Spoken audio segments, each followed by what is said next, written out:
Hi, I'm Kaylee Ford, and this week I did my reading log over This Is Not My Hat by John Klassen. Last week, after reading our chapter book, I was pretty determined to find a book that was a wordless picture book. Um, I didn't quite succeed in that, as my library, the books of our options, I had a hard time finding one that was completely wordless. But this was somewhat wordless, so I chose this one, and I'm glad I did. It was fun to read to the daycare kids. Um, it's about a little fish who steals a hat from a really big fish. A really big fish, much larger compared to his little self. It goes through the story with the little fish explaining that he shouldn't have stole that hat. He knows he shouldn't have stole that hat, that fish is much bigger than him and could probably hurt him. But he had figured up a plan of the way that he was exactly going to escape and never be found by that bigger fish.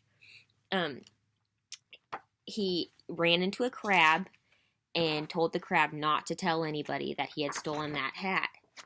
Well, he said he was going to get in a very large leafy area so that the big fish could never find him.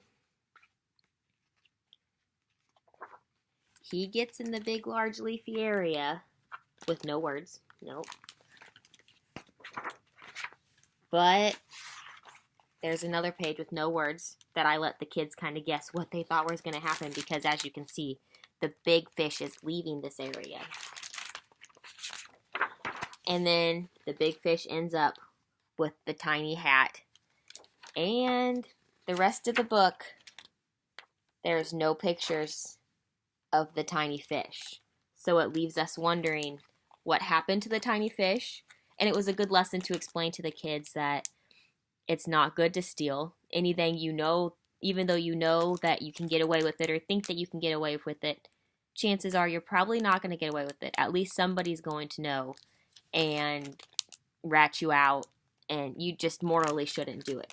This was a great book to introduce to my kids. It was a fun, short story. There was not much words in it, and it was fun to hear the kids' imagination grow as we read the story and figure out their own ending to it, that they guessed what they thought had happened and how the big fish ended up with the hat and what happened to the little fish.